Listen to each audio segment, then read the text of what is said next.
IHS Capítulo 3. O trabalho da hierarquia 1 de 3. Os comentários são de Michael Robbins. Voltando ao texto.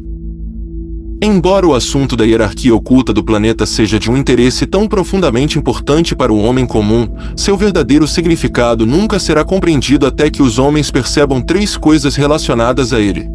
Primeiro, que toda a hierarquia de seres espirituais representa uma síntese de forças ou de energias, cujas forças ou energias são conscientemente manipuladas para o avanço da evolução planetária. Isso ficará mais aparente à medida que prosseguirmos. Em segundo lugar, que estas forças, manifestando-se em nosso esquema planetário através dessas grandes personalidades que compõem a hierarquia, ligam-lhe tudo que ela contém com a hierarquia maior que chamamos de solar. Nossa hierarquia é uma réplica em miniatura da síntese maior daquelas entidades autoconscientes que manipulam, controlam e demonstram através do Sol e dos 7 planetas sagrados, bem como dos outros planetas, maiores e menores, dos quais nosso sistema solar é composto. Comentário. 1. Por que o assunto da hierarquia oculta do planeta seria de interesse tão profundamente importante para o homem comum? Talvez porque a hierarquia representa tudo que nós, como humanidade, esperamos alcançar. Tudo isso transcende em muito as possibilidades da nossa vida normal, prometendo a liberdade, a alegria e o poder de expressão com os quais só podemos sonhar. 2. É provável que pensemos nos membros da hierarquia espiritual como um conjunto de personalidades eminentes de um tipo extraordinário. Embora isto possa ser verdade, são ainda mais uma síntese de forças ou energias planetárias que expressam certos raios e qualidades astrológicas, e que funcionam em conjunto numa exemplar harmonia de grupo, sob a direção do Cristo e das forças de Shambhala. Uma compreensão impessoal da hierarquia e dos seus membros é mais realista. 3. Grandes energias e forças, portanto, estão se manifestando através de certas grandes personalidades. Estas personalidades, isto é, os vários mestres da sabedoria, são expressões de forças e energias muito maiores do que eles próprios. De acordo com H.P. Blavatsky, todo espírito humano tem uma estrela especial com a qual está intimamente relacionado, e talvez os mestres, e aqueles de posição superior, estejam cientes de sua estrela pai. 4. No entanto, não precisamos viajar para os céus cósmicos distantes para encontrar aquelas energias e forças superiores das quais os membros da nossa hierarquia planetária são os representantes. Será suficiente considerar a hierarquia solar que se expressa através do nosso sistema solar, embora, na verdade, a humanidade saiba pouco sobre essa hierarquia, maior que a hierarquia espiritual do nosso planeta. 5. Nesta hierarquia maior, o Logos solar assume uma posição governante em relação ao nosso sistema solar semelhante àquela que o nosso Logos planetário mantém em relação ao nosso planeta. E os vários Logoi dos esquemas planetários são como senhores dos 7 raios são para um Logoi planetários. As 3 grandes vidas que cercam o Logos solar são correspondências superiores dos 3 grandes Budas dentro do nosso esquema planetário. Provavelmente cada esquema planetário tem suas correspondências com estes Budas. Estes são seres ainda maiores do que aqueles seres que normalmente chamamos de Budas de atividade. TFC página 873 para algumas possibilidades fascinantes. 6. Um Logos solar deve ter sua correspondência com nossa Shambhala planetária. Às vezes é chamado de Conselho do Logos solar, TFC página 843. 7. De certa forma, os 7 Logoi planetários principais do nosso sistema solar são as correspondências mais elevadas com os senhores dos 7 raios dentro do nosso planeta. De uma forma mais elevada, os Logoi planetários são os senhores dos raios. 8. Um Logos solar também deve conter sua correspondência com a nossa hierarquia planetária. 9. Assim como existem 3 grandes seres cercando nosso Logos planetário e 3 seres menores, o Manu, o Cristo e o Mahashoam, que refletem esses 3, também na hierarquia solar existem 3 grandes seres. Vamos chamá-los de Shiva solar sistêmico, Vishnu e Brahma, que são refletidos através dos mais elevados de nossos Budas planetários, grandes existências, como os tibetanos os chamam, que funcionam em relação a todo o esquema planetário da Terra. 10. Os 7 ashrams do nosso Logos planetário são expressões inferiores da natureza da alma dos 7 planetas sagrados. 11. As 7 cadeias planetárias encontradas em cada esquema planetário são correspondências superiores aos 7 ashrams que compõem a hierarquia espiritual do nosso planeta. 12. Os 7 sub-ashrams encontrados dentro de cada ashram principal têm sua correspondência superior nos 7 globos encontrados dentro de cada cadeia planetária. 13. Assim como a nossa hierarquia espiritual, e a hierarquia espiritual de todos os planetas, reflete a hierarquia espiritual solar, também a hierarquia espiritual solar é, em certa medida, um reflexo de uma hierarquia cétupla ainda maior conectada à estrela Sirius, e, provavelmente, 6 outras estrelas importantes associadas a Sirius. 14. Todas as hierarquias são realmente sínteses de energias e forças intencionais e harmoniosamente relacionadas. Quando pensamos nos mestres de sabedoria, não deveríamos pensar neles tanto como personalidades individuais, como membros de grupos que sustentam certas funções energéticas dentro da hierarquia espiritual. Uma tabulação de possíveis correspondências entre a hierarquia solar e nossa hierarquia planetária, e por extensão, muitas hierarquias planetárias. As analogias não podem ser completas em detalhes, mas esperamos que sejam sugestivas. Para algumas dicas sobre essas comparações, consulte o gráfico no IHS nas páginas 48 e 49. Hierarquia solar e hierarquia planetária. Os logos solares, os logos planetários. O ser que está para o logos solar como Sanat Kumara está para o logos planetário Sanat Kumara. 3 grandes vidas, Kumaras solares, circundando o logos solar, com 3 vidas esotéricas adicionais, Kumaras solares esotéricos, ainda maiores. 3 grandes vidas, existências, Kumaras planetários, circundando o logos planetário, com 3 Kumaras esotéricos adicionais ainda maiores. 3 logoi planetários principais, logoi sintetizadores, que são os reflexos das 3 grandes vidas. 3 grandes senhores da cadeia, que são os reflexos das 3 grandes vidas. 7 logoi planetários principais, que estão para o logos solar, o que os senhores dos 7 raios em qualquer planeta estão para o logos planetário desse planeta. 7 senhores das cadeias expressando-se como os principais chakras de um logos planetário. 7 senhores das cadeias principais expressando-se como chakras principais de cada logos planetário. 7 senhores do globo, expressando-se como os principais chakras de qualquer senhor da cadeia. 3 senhores maiores do globo, que estão alinhados com as 3 grandes vidas sistêmicas solares e os 3 logoi planetários principais. Os 3 grandes senhores, o Manu, o Cristo e o Mahashohan, que estão alinhados com as 3 grandes existências e os 3 senhores das cadeias principais.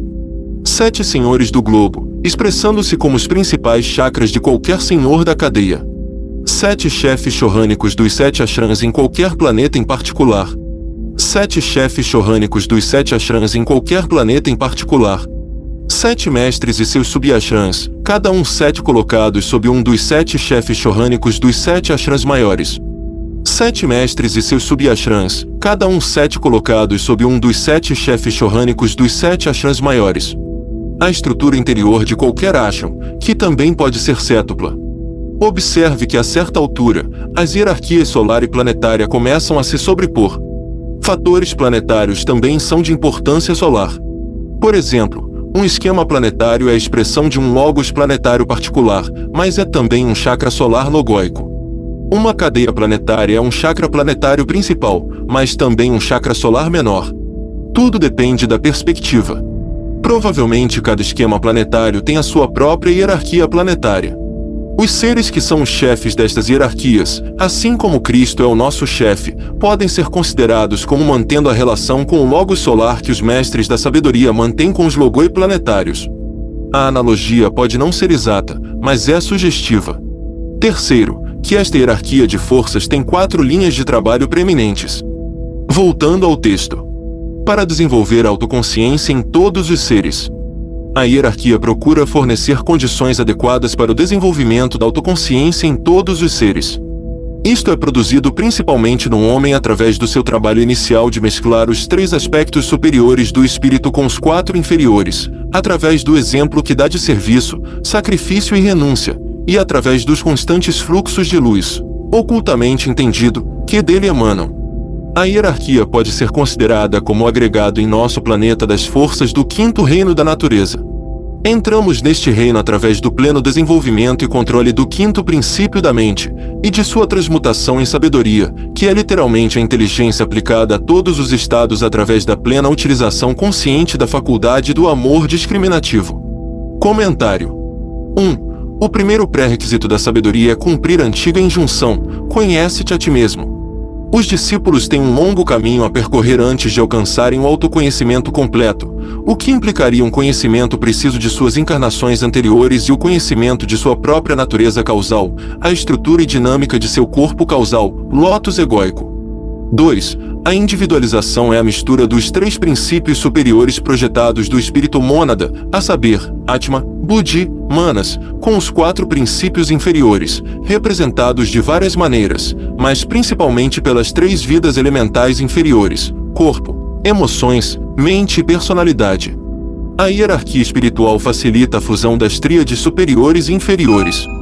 Os anjos solares, seres ainda superiores aos que compõem a nossa hierarquia espiritual, arquitetaram esta fusão inicial da tríade com o quaternário. 3. A hierarquia dá um exemplo.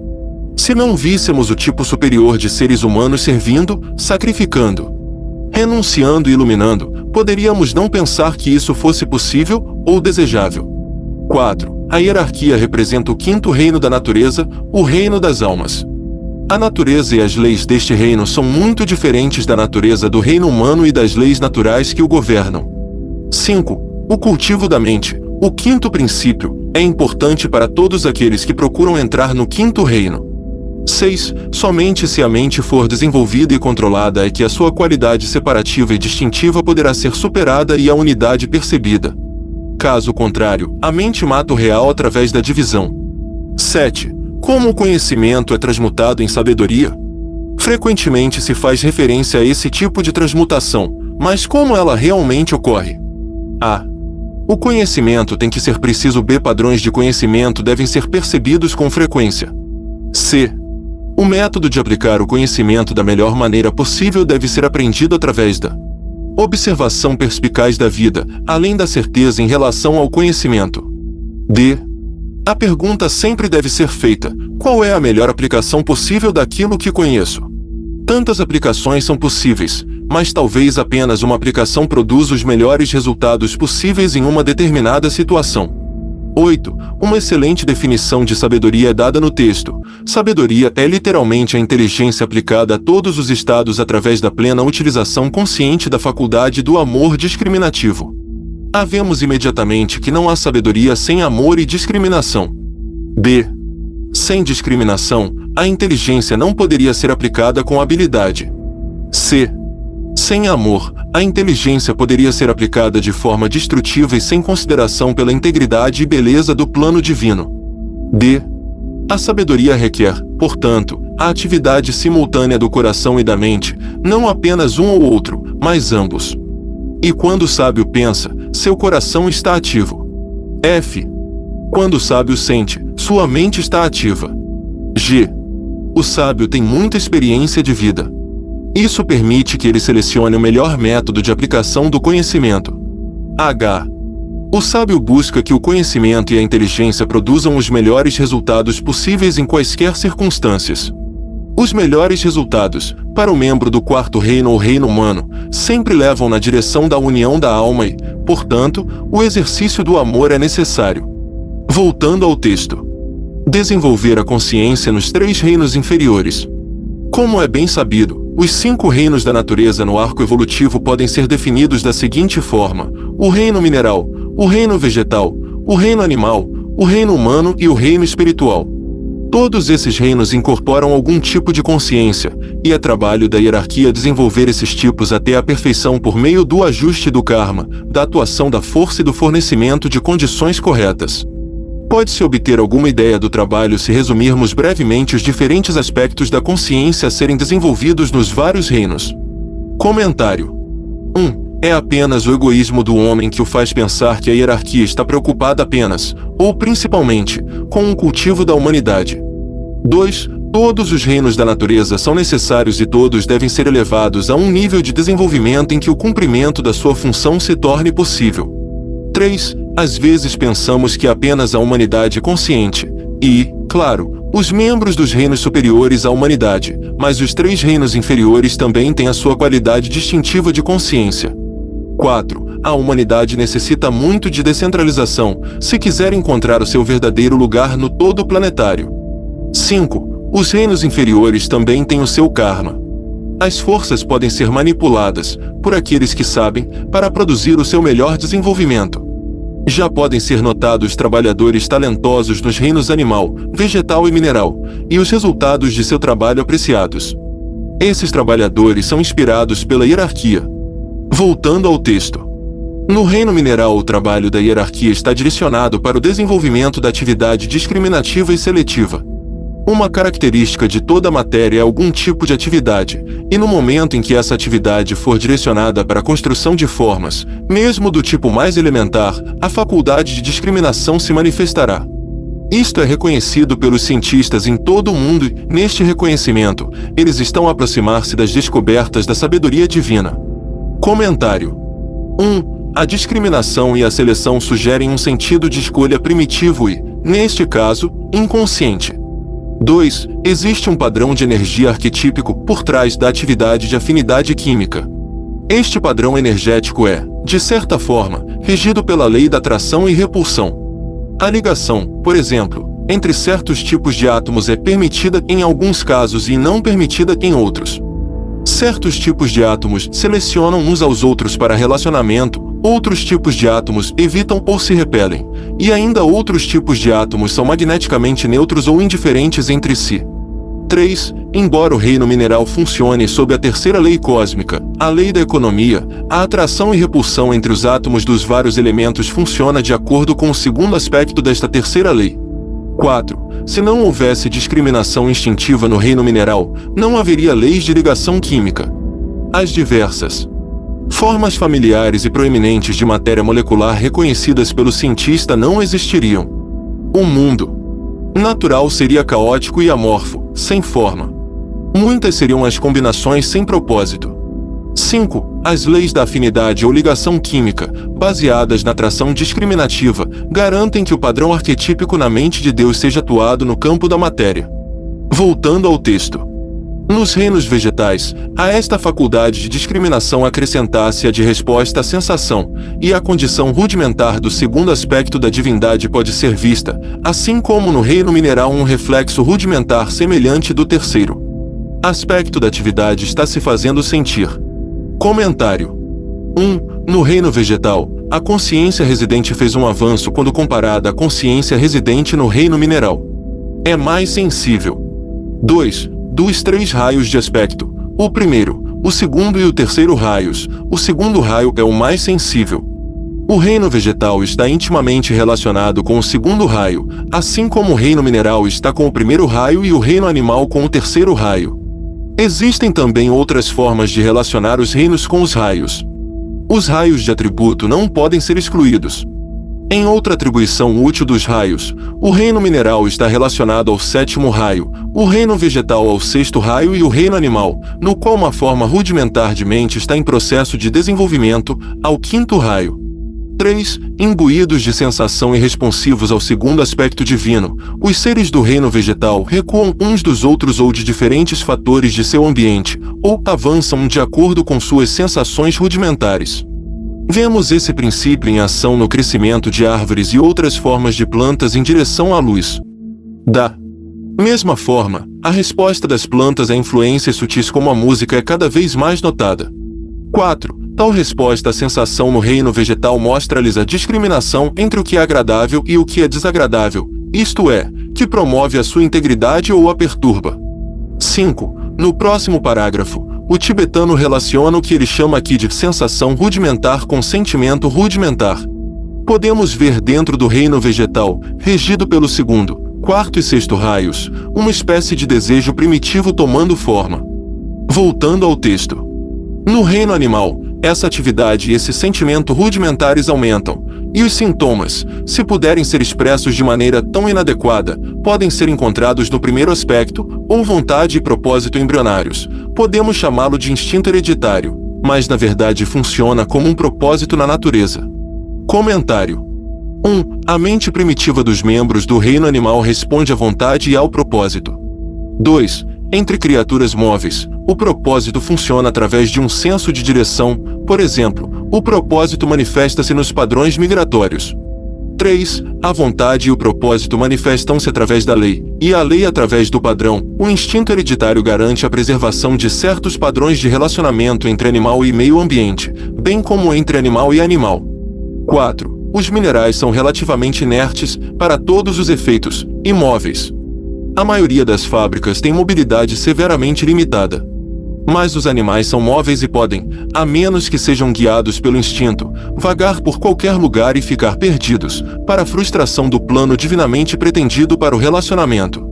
Assim, uma direção sensorial guiada pelo instinto hereditário, embora não infalível, é tão importante no reino animal. Este senso de direção promove a promulgação do padrão divino com propósito pretendido, para esses seres, pelo menos. Continue ouvindo a parte 2 de 3.